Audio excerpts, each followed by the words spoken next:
अस्सलाम वालेकुम जी, मेरा नाम अली हैदर है। आपका शुक्रगुजार हूँ कि आपने मेरी ये वीडियो देखने के लिए वक्त निकाला। कुछ सवालात हैं जो कि आवाम के जहन में है। मिर्ज़ा उस्मान कौन है ये तो सब जान चुके हैं, वो ऐसा क्यों करता है ये भी सब जान चुके हैं, लेकिन इस जोड़े के हवाले से अभी कुछ मालूम नहीं था कि ये जो लड़का और लड़की हैं ये क्या हैं, कौन है, क्या कर रहे थे, ये उस फ्लैट में क्या कर रहे थे, उस्मान मिर्ज़ा उस फ्लैट में कैसे पहुंचा, उसको किसने इत्तला दी, ये फ्लैट किसका था, लड़का और लड़की का था या उस्मान मिर्ज़ा का था, इन सब का क्या आपस में कनेक्शन क्या है, उस्मान मिर्ज़ा इनको कैसे जानता था या ये उस्मान मिर्ज़ा को कैसे जानते थे। एक बात। दूसरा, केस रजिस्टर्ड कर लिया गया है, FIR 354A की कट चुकी हुई है। 354A क्या होता है और क्या लड़का और लड़की जो है वो तैयार हो गए हैं कि वो इस केस में मुद्दई बनेंगे, ये तमाम डिटेल मैं आपको देने जा रहा हूं। कुछ चीज़ें जो नई सामने आई हैं, जो नई डेवलपमेंट हुई हैं, वो तमाम की तमाम मैं आपके सामने रखने जा रहा हूं। मगर उससे पहले दो बातें और आपसे करनी है। एक ये कि चैनल को सब्सक्राइब करना चाहें तो ज़रूर करें ताकि आप तक इस तरह के अपडेट्स पहुंचते रहें। और जिन लोगों ने उस्मान मिर्ज़ा के वहशियाना अमल की वीडियो अभी तक नहीं देखी है, उसकी तफसीली वीडियो जो है मैंने अपने इंस्टाग्राम पे डाली हुई है। मेरे इंस्टाग्राम का लिंक नीचे मौजूद है, आप क्लिक करेंगे तो मेरे इंस्टाग्राम प्रोफाइल पे आप पहुंच जाएंगे। उसके अंदर हाईलाइट्स का एक सेक्शन है, लिखा हुआ है यूट्यूब वीडियोज़, आप क्लिक करेंगे आपको तमाम वीडियोज़ वहाँ पर मिल जाएंगी। ठीक हो गया जी। अब आगे बढ़ते हैं।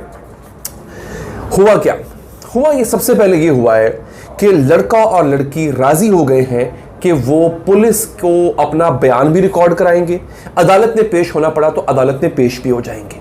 ये कोई अच्छी खबर है। क्यों? अगर ये बयान रिकॉर्ड ना करवाते, लड़का और लड़की मुद्दई ना बनते तो फिर ये केस बहुत कमज़ोर था। भले ही इसमें दफात बड़ी मजबूत लगाई गई हैं मगर केस बहुत कमज़ोर था और मिर्ज़ा उस्मान की बेल हो जानी जो है वो यकीनी थी। लेकिन अब ये जो SP इन्वेस्टिगेशन है इस पूरे केस के, उन्होंने ये बताया है कि इन दोनों ने हामी भर ली है, लड़का और लड़की ने। 354A इन पर दफ़ा लगी है और ये बड़ी ही संगीन दफ़ा होती है जी। अब आगे बढ़े। अब आपके जो पहला सवाल था उसकी तरफ आते हैं। जनाब, उस्मान मिर्ज़ा बेसिकली ये एक गाड़ियों का शोरूम चलाता है, थोड़ा बहुत प्रॉपर्टी का भी काम करता है। इसने एक फ्लैट किराए पे लिया, इस्लामाबाद के एक सेक्टर में इसने फ्लैट किराए पे लिया और किराए पे लेने के बाद इसने कुछ अरसे के लिए ये फ्लैट अपने एक दोस्त को दे दिया। दोस्त का नाम है जी अताउर रहमान। ठीक है जी। उस्मान मिर्ज़ा ने फ्लैट किराए पे लिया और किराए पे लेने के बाद, ये इसका अपना फ्लैट नहीं, उस्मान मिर्ज़ा ने किराए पे लिया। फ्लैट लेने के बाद अक्सर ऐसे लोग अपनी अयाशी के लिए इस तरह के फ्लैट्स लेते होते हैं। किराए पे लेने के बाद उसने चाबी अपने एक दोस्त अताउर रहमान को दे दी, उसको ज़रूरत होगी उसकी।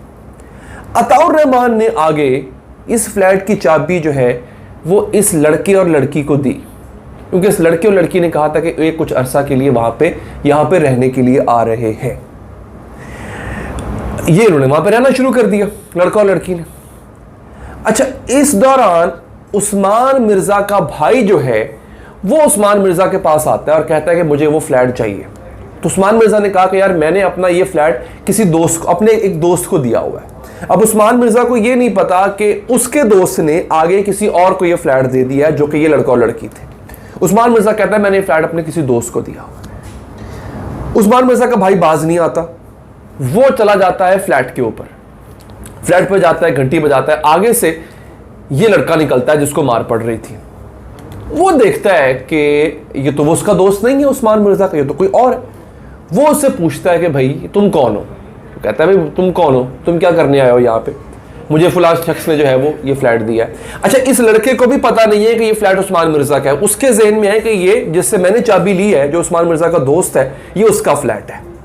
वो समझता है कि ये कोई ऐसे ही आ गया उठ के धौंस जमाने के लिए, तो ये थोड़ी सी तल्ख बात भी करता है, क्योंकि डेफिनेटली ये जो उस्मान मिर्ज़ा का भाई है ये अपने भाई का फ्लैट समझ के ज़बरदस्ती घुसने की कोशिश कर रहा होता है। वो उसको रोकता है कि भाई तू क्यों अंदर आ रहा है, ये तेरा फ्लैट है नहीं, ये फ्लैट तो मेरे एक और शख्स दोस्त का है जिसने मुझे ये फ्लैट कुछ दिनों के लिए दिया, तो तू चला जाए यहाँ से। जब वो रेजिस्टेंस होती है तो फिर ये आदमी जो उस्मान मिर्ज़ा का भाई होता है ये उस्मान मिर्ज़ा को कॉल करता है। यहाँ पे ये बदमाश आदमी अपनी पूरी टीम को लेके सब कुछ उठा के जो है वो सामने आ जाता है, फ्लैट पे पहुंच जाता है। उसके बाद जो कुछ हुआ, जो वीडियोस बनी वो आपने देखी। वहाँ पे आके ये उसको ज़दोकोब करता है, मारता है, उस लड़की को बरहना करता है, वीडियोस बनाता है। ये तमाम वीडियोस मैंने इंस्टाग्राम पे लगाई हुई, आप जाके मेरे इंस्टाग्राम पे देख सकते हैं, हाईलाइट्स के सेक्शन के अंदर है। अब हुआ ये नाज़रीन, पता ये चला कि ये जो वीडियो अगर आप देखें गौर से, इस वीडियो में अक्सर ने सर्दियों के कपड़े, गर्म कपड़े पहने हुए, लड़के ने भी स्वेटर पहनी हुई है और भी लोगों ने जैकेट्स पहनी हुई है, लड़की ने भी गर्म कपड़े पहने हुए हैं। ये वीडियो विंटर्स की है। पुलिस ने बताया है कि ये अक्टूबर नवंबर में वाकया पेश आता है, यानी कम से कम इस बात को 5-6 महीने से भी ज़्यादा, शायद 6 महीने से भी ज़्यादा वक्त हो चुका है इस बात को। वाकया पेश आता है उस वक्त ये लड़का और लड़की जो थे, ये इनकी मंगनी हुई थी आपस में। गो के हमारे माशरे में ऐसा नहीं होता कि आप मंगनी हो और फिर आप इकट्ठे रहने लग जाएं, वो भी गलत है, लेकिन वो अपने आप में एक अलग बात है। फिलहाल इस लड़की और लड़के की शादी हो चुकी हुई है, ये दोनों हैप्पीली मैरिड हैं। ये वाकया 7-8 महीने पुराना है और इसकी वीडियो जो है वो अब जाके लीक हुई है।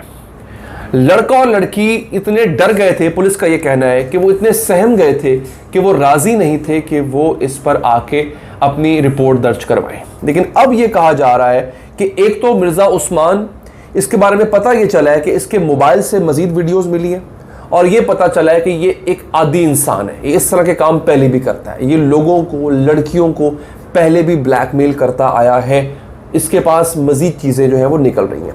पुलिस का ये कहना है कि हमें फ़िलहाल इतना एविडेंस हमारा पास मौजूद है कि अगर फ़र्ज़ करें जो है वो उस्मान मिर्ज़ा ख़ुद कुछ एतराफ़ नहीं भी करता, तो हमारे पास इतना एविडेंस है, इतना सबूत है कि उसको इम्प्लिकेट किया जा सकता है, उसको कैफरे किरदार तक पहुंचाया जा सकता है। लड़का और लड़की के हवाले से उन्होंने ये कहा है कि उनको हमने यकीन दिलाया है कि न सिर्फ पूरी पुलिस फोर्स बल्कि पूरी कौम आपके पीछे खड़ी हुई है, हम आपको इसमें कोई नुकसान नहीं होने देंगे। एक बात, अब एक बहुत इंपॉर्टेंट बात जो मैं आपसे करनी है, इस बात का और इस वाक़े का नोटिस वज़ीर आज़म इमरान खान साहब ने ले लिया है। ये बड़ी डेवलपमेंट है कि इमरान खान साहब ने इसका नोटिस ले लिया है। हालांकि मुझे कोई इतना यकीन नहीं होता इन चीज़ों पे। सानह साहिवाल का नोटिस भी लिया था इमरान खान साहब ने, लेकिन वो क्या हुआ आपके सामने ही है। नोटिस तो ले लिया है, जब तक ये मामला मीडिया में है तब तक तो मुझे कंफर्मेशन है कि कुछ नहीं होगा, ना इसकी ज़मानत होगी और इतनी जल्दी ज़मानत इसकी होती भी नहीं है मेरे ख्याल में। और जब तक आप लोगों ने सोशल मीडिया पे इसका एक प्रेशर बनाया हुआ है तब तक तो मुझे यकीन है इंशाल्लाह इसकी ज़मानत नहीं होगी। अलबत्ता लड़का और लड़की अगर साबित कदम रहते हैं अपने बयान पे, अपनी बात पे, किसी किस्म की out of the court settlement नहीं होती, जिसकी मुझे उम्मीद नहीं होगी इतना कुछ होने के बाद, तो फिर इस बंदे का सारी ज़िंदगी अंदर रहना और संगीन सज़ा भुगतना वो तो यकीनी है, इसमें कोई शक नहीं है। नाज़रीन, पुलिस का मौक़िफ़, लड़की और लड़के का मौक़िफ़ वो मैंने आपके सामने रख दिया। असल वाक़या क्या था ये भी मैंने आपको बता दिया। तो अपना फीडबैक ज़रूर दीजिएगा और आखिर में एक दफ़ा फिर अगर आप चाहें चैनल को सब्सक्राइब करके बेल का आइकन प्रेस करें नाज़रीन। अल्लाह के बाद।